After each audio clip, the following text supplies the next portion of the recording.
Hello Kathleen fans! Ito na nga ha, may nagbigay ng flowers mga kasembrers kay Ma'am Catherine habang siya po ay nasa PGT or Pilipinas Got Talent. Parang free time nila ito na kung saan ay may magpapapirma, no? Or nagpapa-auto signature ng mga fans, mga customers. Tapos ang sisigaw ng ang mahawak ng camera dito, ang liit ng face, no? Sobrang ganda. Yung Catherine, maliit ang kanyang mukha, mga kasembreros. Tapos yun, no, pero not sure, siguro sa fans galing ang flowers na ito, mga kasembreros. Hoping, no, na sana kay Sir Alden, pero ayaw natin mag-invento. Pero po sobrang ganda ni Ma'am Catherine dito, mga kasembreros. So moving on to our next item. Ubusin ko na itong sa Pilipinas Got Talent din na, no. So ito, nagpa-picture din pala, no, ang mga contestants kagabi. Yung FM Light Tricks, mga kasembreros, ay katabi si Ma'am Catherine, mga kasembreros, na parang nahihiya or parang na-intimidate. Tapos andyan, no, kasama ang ibang judges like si Ma'am Uge. Tapos sumali na rin si Ma'am Nelay, mga kasembreros. Tapos ang kulit lang ng inyong box office queen habang katabi ang mga contestants, mga kasembreros. And then ito, sobrang kulit ito, mga kasembreros.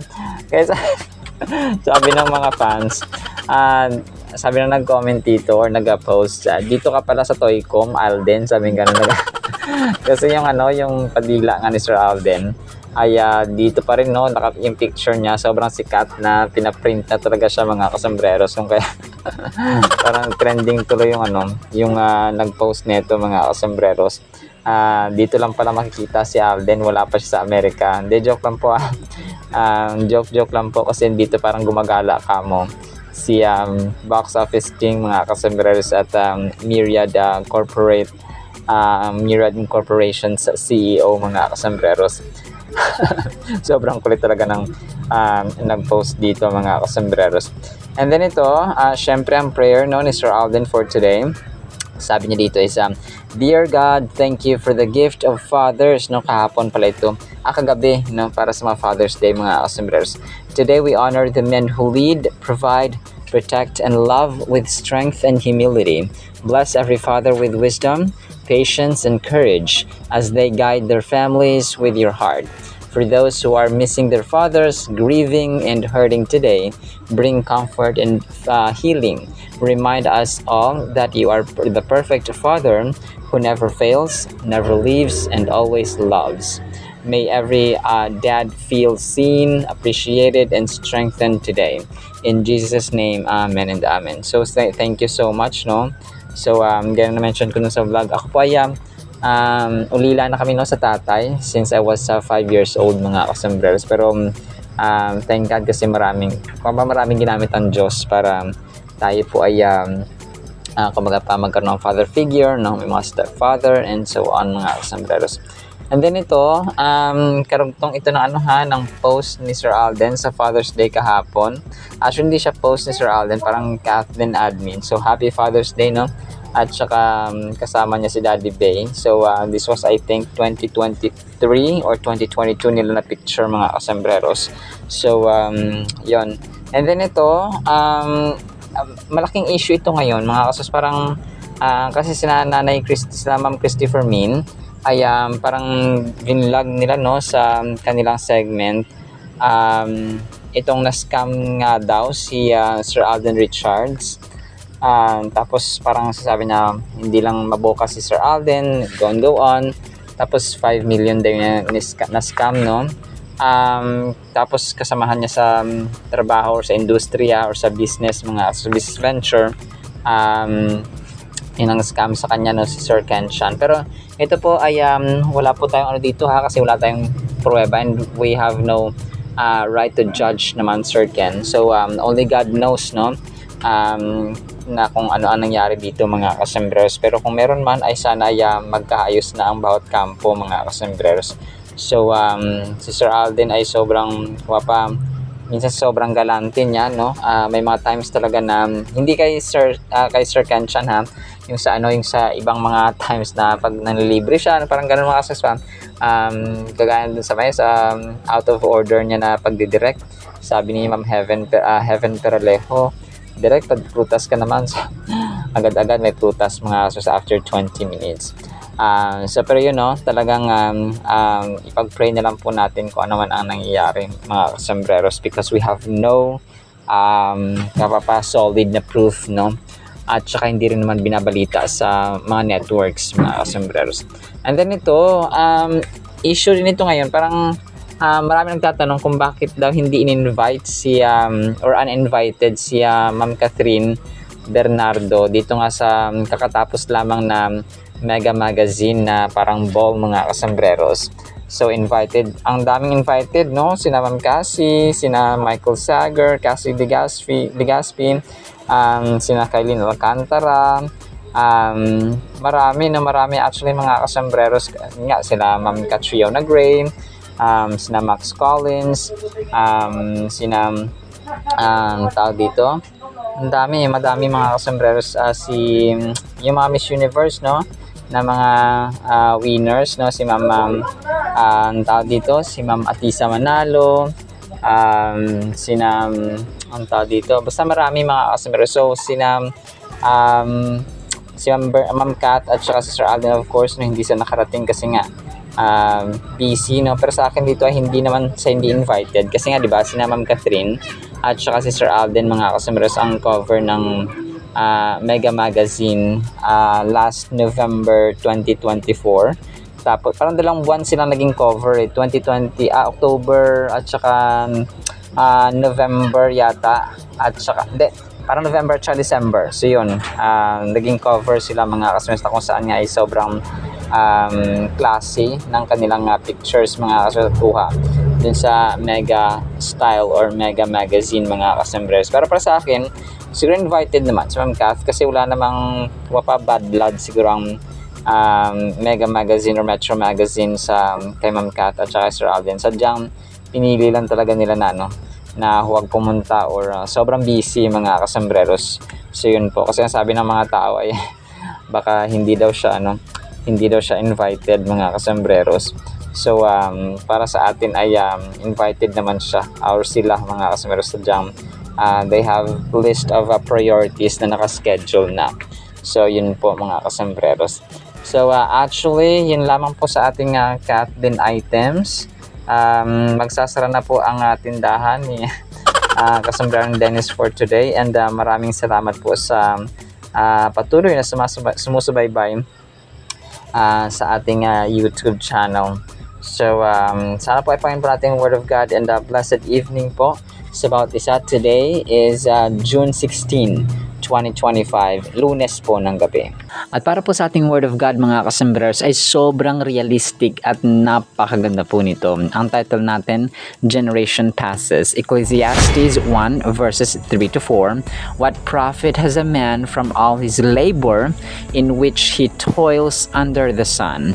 One generation passes away and another generation comes, but the earth abides forever. So ito mga kasombreros ay kumapa yung Ecclesiastes, gana na-mention ko parate, ay yung Proverbs and Ecclesiastes ay sinulat po ng wisest man ever lived mga kasombreros, apart from Jesus Christ of course, kasi si Lord ay Diyos siya, and then tao mga kasombreros. But yung sa mortal being lang ba, no, si King Solomon, no, na anak ni Haring David. So ang Ephesians or ang Ecclesiastes 1:3 mga kasombreros inform ay patungkol ito, no, sa cyclical nature of life. Ibig sabihin ng cyclical po, cycle ba, no, pabalik-balik, no.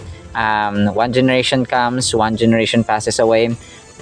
Kasi 'di ba, pag pinanganak tapos then after ng ilang taon mamatay, and then another naman sinisilang, no, every year may sinisilang, every year may namamatay. So every month nga 'di ba, every month, every day parang may namamatay mga kasombreros sa buong mundo, and then every day may sinisilang din po. So nag-highlight ang verse na ito ng kumapa ng repetitive na seemingly endless patterns that occur. Parang pattern na kasi siya mga kasombreros, no. Ang tao kahit na parang yung nangyayari ngayon ay nangyayari din noon. Okay? Parang ano siya, ibang eksena, ibang tao lang, pero isa lang goal, no?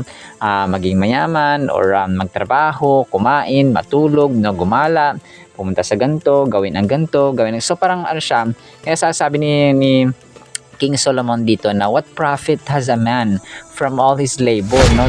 Lahat tayo nagkakandara pa na magtrabaho. Yes, tama na magtrabaho tayo, hindi ko sasabi na mali mga kasambreros, kasi ganoon ang dapat. Pero kapag ang purpose lamang ng pagtatrabaho natin ay hindi siya God-centered mga kasambreros, hindi siya nagtatrabaho ka lang for your own interest, for your own priorities, for your own benefits, and sa family for example, pero wala si Lord, no? Hindi sentro sa Panginoon mga kasambreros. May mga tao kasi na nagtatrabaho sila for their own plans, no, for their own decisions, para sa kanilang gala for example, para sa kanilang layaw for example, para sa kanilang mga, so yung mga leisures actually okay naman yon. Pero pag wala si Lord sa ating life mga kasambreros, as in wala, parang hindi natin siya sinasama sa ating buhay, hindi natin siya priority mga kasambreros sa schedules natin, hindi natin siya pinapasok araw-araw, yung kanyang salita, yung kanyang Holy Bible, hindi natin binabasa, hindi natin sinusunod, hindi tayo nagpe-pray, hindi tayo nagpapasalamat, no? Diretso kain lang, basta ganun mga kasos, no? Pero kidding aside, ay ang nature ng buhay, kung tama naman na gawin natin ang routines natin araw-araw, but without God, everything is meaningless. Ito yung gustong sabihin dito ni King Solomon mga kasambreros, kasi imagine natin after 100 years, sino na ang mga tao sa mundong ibabaw? Sino na? Hindi na tayo kilala. Wala nang bakas. Maaring kasi yung lolo ng lolo natin, di ba? Yung pinaglibingan, asaan na ngayon? Diba? Dinadalaw pa ba natin? May mga siguro nadadalaw natin, pero kapag wala nang nagkukwento sa atin, parang yung lolo na namatay natin, tapos yung lolo niya, patay na rin sila pareho. Parang alam mo yun, nawawalan na yung memories, nawawalan na yung alaala. So parang wala nang miyembro sa pamilya ninyo yung nagkukwento about sa ganito. So kagaya ng lola ko for example, so after ng generation natin, wala na. So parang wala na magkukwento mga customer. So yung mga alaala, pero maganda na ngayon kasi may mga Facebook, no, may mga social media platforms tayo na napag-iwanan ng mga storage na memories, no, ng ating ginagawa. And ngayon panganak, tapos after 20 years pwede nila makita na ganito ako dati, no, ganito yung itsura ko dati, ganito yung attitude ko dati, no, yung bata pa ako, no. So may ganun mga asos. So Ecclesiastes chapter 1 ay ang eksena po dito ay si King Solomon, no, sa ancient Jerusalem, na kilalang kilala sa kanyang pagiging wise at pagiging mayaman mga kasambreros, ay may mga scholars and advisors na nakapalibot sa kanya.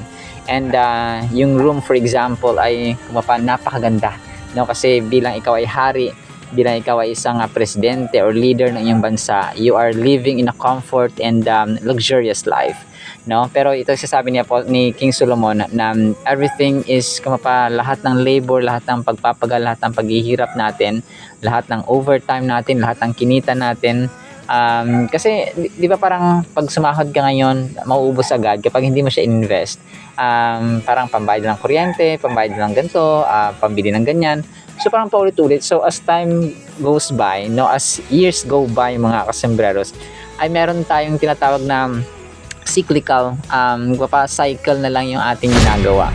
And without us knowing it, kasi nga 'di ba ang panahon parang yung ginagawa natin araw-araw, parang pinapatay nito yung summary ba, na ito lang actually yung gagawin natin, pero yung kabuuan ay parang matagal, pero in suma total maikli lang pala mga kasama, kagaya ng buhay ng tao. And the Bible says na yung buhay ng tao ay parang isang damo lang, isang bulaklak, no, nawawala at namamatay eventually. And ang verse na ito from the book of Ecclesiastes ay nagre-reflect ng futility of human labor and the endless cycle of toiling without a clear purpose or ultimate gain. So sasabi natin na futility ba ng human labor, parang walang silbi, no? Parang walang silbi. Yes, tama na nakakain tayo, nagkakapera tayo, tapos pinambibili natin ating pagkain, pinababayad ng mga utang, ginagawa sa ganito, may plano sa ganyan. So, pero pag susumahin mo, everything is, kasi generation passes ang henerasyon na ito ay mawawala, and then another generation na naman sa susunod na araw, may sisilang araw-araw, may namamatay. So generation passes and generation comes, mga kasambreros. It prompts us to ponder the meaning and significance of our efforts in the grand scheme of things. Why do we work so hard and tirelessly if our endeavors ultimately fade away in the passage of time? Grabe, no? Alam niyo, napakalalim po talaga ng Ecclesiastes. So kung ako po sa inyo ay talagang maglaan po kayo ng oras na basahin po talaga itong Ecclesiastes, mga kasmas, apart from the book of Proverbs, kasi napakahalaga po nito, kasi siya practical, reality talaga ng buhay itong tinuturo na Ecclesiastes. And of course, godly, mga kasambreros, kasi nasa chapter 1 pa lang tayo, so marami pa, no? Sinali ko na itong Ecclesiastes, mga kasambreros, kasi para kumapa yung tinuturo din dito ni King Solomon ay we should strive for lasting plans, yung lasting at saka eternal na purpose, mga kasos, and that is the purpose of God. Kasi yung mundong ito, yung lahat na nandito, mga kasos, lahat ito matatapos.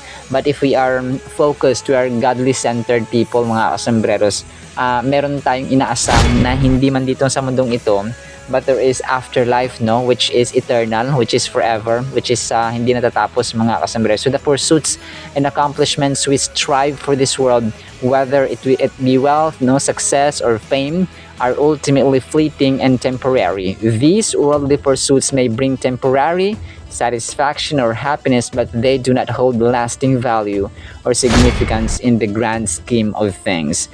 So ang verse po ng Ecclesiastes, actually, no, yung entire Ecclesiastes chapter 1 and the whole Bible or the whole book, mga kasambreros, ay nagre-remind sa atin na lahat ng pursuits natin, lahat ng plano natin, lahat ng desire natin, lahat ng choices natin are ultimately meaningless. So hindi naman sabihin na meaningless tapos hindi na tayo kikilos, hindi tayo magplano. So hindi po ganun, mga kasos. Parang dinidescribe lang ito yung reality ba, yung katotohanan ng buhay, because they do not contribute to our eternal purpose or fulfillment. So ang buhay ng tao ay regalo, no, precious gift ang buhay natin. Kung kaya let's make it a point na naka-center at kumapasentro, no, nasa gitna natin ng Panginoon, because napaka fast paced ng mundong ito. So yung society natin, yung balita kaliwat kanan, no, mapa-science man yan, medical field, sa politika for example, sa celebrity, and so on, mga kasambreros, ay napakabilis, no? Kung kaya tayo po ay dapat nare-realize natin, let us think that this generation passes away, another generation comes in, pero tayo po ay dapat nakasentro. Yung pursuits natin without God sa center ay useless and meaningless, mga kasambreros. Alright, so yan lamang po in the meantime, nawa po ay pagpalaan po tayo ng pag-ibig, pananampalataya at pag-asa in the mighty, holy, sweet, magnificent name of our Lord Jesus Christ. And everyone said amen and amen. See you sa next segment, mga kasambreros, and paalam po. I love you all.